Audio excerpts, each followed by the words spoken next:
me and my kismet doesn't get along at all. You heard it right. We don't get along at all. अगर मुझे कोई काम करना है, अगर वो काम बिना किसी परेशानी, बिना किसी मसले के हो जाए, ऐसा हो ही नहीं सकता. It's like me versus my kismet. अगर मुझे ट्रेन पकड़ना और मैंने सोचा यार अगर मैं 5 मिनट लेट निकलूँ तो कौन सा बवाल हो. ट्रेन हमेशा 5 से 6 घंटे लेट जाती. कौन सा वो ट्रेन टाइम पे आ जाएगा. कौन सा जो टोटो वाले भैया हमेशा मेरी गली में मंडराते फिरते हैं, उनके साथ साथ 100 टोटो वाले भैया भी लोग तो जाएंगे. कौन सा कैब वाला मेरे पे कैंसिल करेगा. वो तो हमेशा करता है, कोई बड़ी बात नहीं. जैसे मैंने उनके 500 करोड़ रुपए खा के बैठे हुए, कभी आता ही नहीं है यार कि अगर मुझे एक टोटो वाले भैया मिल जाए तो मुझसे 3 किलोमीटर का 150 रुपये लेकर के मेरे से 100 बार भीख मंगवाने के बाद, मिन्नतें करवाने के बाद मुझे 300 किलोमीटर के लंबे जाम में फंसा देते हैं. एक काम कर, 200 रुपए दे और 50 रुपए काट ओवर एक्टिंग के वजह. Hi, this is Anya and today the video is about how I do have maximum number of problems, but God was very considerate while bombing me those problems because He did provided one solution to my every problems. Yes, I'm talking about my book. Always happy to hold them, always happy to talk about them, and thank you for listening. In this video, I'm gonna talk about how I started loving books so much. मैंने तो ज़िंदगी में इतना कभी किसी इंसान को भी मोहब्बत नहीं किया, और जब किया तो मेरा एक अटपन था. फिर तो मैंने इंसान को मोहब्बत करना ही बंद कर दिया. फिर मैंने सोचा यार अब क्या करूँ, किसी मोहब्बत करूँ. Obviously I do believe love exist because I have a lot of love to give. क्या करूँ, मैं अपनी फेवरेट हूँ. रीडर, नॉन रीडर, और you are going through a phase called reading slump, this video is for you. ये तो मेरे 3 favourite books हैं. आई मीन 2 सीक्वल है, बाकी तो मैंने छुपा रखे हैं. If you are a reader, पहला पार्ट तो देखने की जरूरत नहीं है, बट यार देख लो मेरे व्यूज़ बढ़ जाएंगे. और नॉन रीडर तो you should just, I am here just to share my experience about how I got into reading and how reading made my life a bit easier. In the second part of the video I am gonna share 3 books जो कि किसी को भी ज़रूर से ज़रूर पढ़ना चाहिए. You are in your 20s, 30s और younger than 20, you should must read. They are my comfort books. So let's start the video. बहुत मज़ा आ गया. पहला, the story is that back in 2024 जून मेरा पोस्ट ग्रेजुएशन ख़त्म हुआ और मेरी कुछ लोगों से लड़ाई हो गई. और मैं ना बहुत इमोशनल इंसान हूँ. मेरा किसी से बात बंद होता है ना, मुझे डिप्रेशन होने लगता है. मुझे लगता है यार they were part of my life, they were part of me and they left a part of themselves in me, और वो चले गए. तो दिल थोड़ा दुख जाता है. But it had to happen, तो हो गया. तो उससे बाहर निकलने के लिए मैंने बहुत सारे तरीके आजमाए, बट मैं अपने दोस्तों को कितना ही तंग करती है कि स्टोरी सुना करके रो करके. तो I decided I should try something else. मैंने पढ़ना शुरू किया. वैसे तो मैं पहले भी चेतन भगत को पढ़ रखी थी और 1-2 कॉलिन हूवर का बुक, बट यू नो मुझे कभी बुक इतना इंटरेस्टिंग नहीं लगा कि मैं बहुत बुक्स पढ़ना कभी चाहूँगी. But I was reading twisted series of Ana Huang, and वो पढ़ने के बाद ऑब्वियसली कुछ रियलिटी था नहीं उस बुक में, बट वो बुक पढ़ने के बाद मुझे इंटरेस्टिंग लगा और मैं रात भर पढ़ रही हूँ. वैसे मुझे इंटरेस्ट आने लगा. तो मैंने पहले रॉकम और डार्क रोमांस से शुरू किया था, क्योंकि लेट्स बी ऑनेस्ट, हम लोग ह्यूमन्स और हम लोग को कुछ इंटाइस करने को पहले चाहिए होता है. अगर वो मन को अच्छा लगे, टाइम पास हो रहा है या पेट में बटरफ्लाइज दे रहा है, हैप्पीनेस आ रहा है, स्माइल कर रहे हो आप उनकी वजह से, तो ही आपको काम नेक्स्ट करने का मन करेगा. तो मुझे अच्छा लगने लगा. फिर मैंने धीरे धीरे आई चेंज माई जॉनर. तो मैंने उसमें फिर थ्रिलर, मिस्ट्री, हॉरर तो वही. फिर मैंने और क्या ऐड किया था, हिस्टोरिकल फिक्शन, ये सब मैंने, सेल्फ हेल्प, ये सब मैंने स्टार्ट किया रीड पढ़ना. तो मुझे अच्छा लगने लगा. सेल्फ हेल्प में तो मैंने एक बुक पढ़ी थी, do affection by Ankur Warikoo and trust me. वो बुक मुझे मालूम है, उस बुक में जो भी लिखा था ना वो सब मुझे मालूम था, और वो बुक पढ़ के मुझे अच्छा लगा कि कोई ऐसा बुक लिखा है. Anyways, not shifting from the topic. Okay, so ये रीज़न की वजह से आई डिवेल्ड इनटू रीडिंग ऐसे वैसे.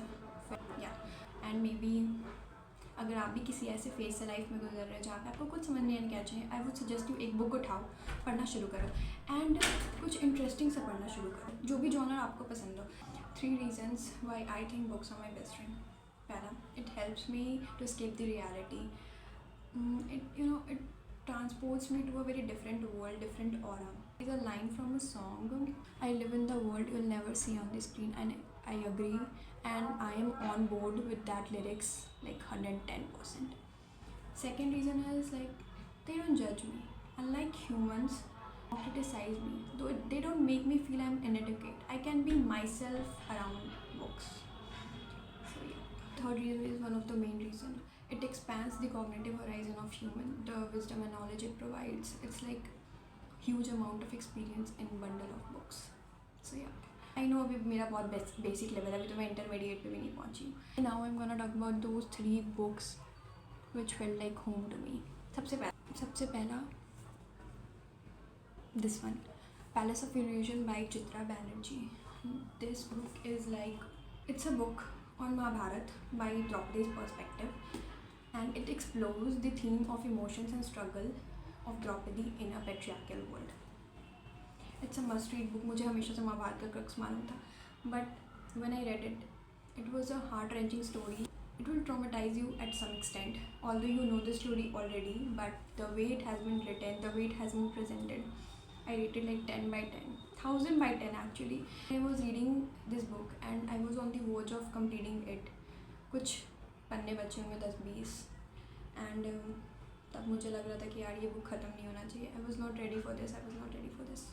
Okay, the second book is Days at the Morisaki Bookshop by Satoshi Yagasawa, और इसका sequel ही है More Days at the Morisaki Bookshop. This is a heartwarming story of a young woman जिसके life में बहुत problem चल रहा था, but when she started reading, when she explores the tale of love and emotions related to books in her uncle's Tokyo book shop, like उनकी book का नाम था मोरिसाकी बुक शॉप, तो she realise what the worth of books and she said a line in this book. There is a line, I love that line from this book, that कोई इसको ऐसे welcome नहीं करता जैसे book shops और books करते हैं. The time how she realised the importance of books in her life. It's a beautifully presented, very promising book, must read, highly recommended, and it's like also 1000 by 10. Okay, so it's White Nights by Fyodor Dostoevsky, and it was also my first book of 2025. He's a Russian author and 1848 की book है, very short story, just of 56 pages, और English में translated version में 88 to 89 pages का book है. I wasn't ready for the trauma when I was reading this book, but it did hit to my core, did hit to my home. And it healed me at the same time to be honest, because जब मैंने ये पढ़ा तो मुझे realise हो गया कि भाई तुम किसी को कितनी भी मोहब्बत कर लो, लोग तुच्छे होते हैं ना, तो वो तुम्हारा दिल दुखाएंगे ही दुखाएंगे, तुम कितना भी कर लो. Maybe at some point of time ये मैटर ही नहीं करता कि आप कितना कर रहे हो किसी के लिए. This book explores the theme of low self esteem, loneliness and unrequited love. And after reading this book I did realise that they are humans जो सच में मोहब्बत करते हैं और आखिरी दम तक करते हैं, और सच में कुछ ऐसे लोग होते हैं जो सिर्फ और सिर्फ मोहब्बत करने का दिखावा करते हैं. You know, hats off to Dostoevsky's emotional depth and the bittersweet melancholy touch he has provided to this story makes it more worth reading. Highly recommended, trust me. It's also 1000, infinity by 10, trust me. Okay, so this was about the video. Don't forget to like and subscribe and share. अगर boring भी लगा तो I'm so sorry. अगली बार से मैं और interesting तरीके से अपने थॉट्स को रिप्रेजेंट करने की कोशिश करूँगी. Thank you so much.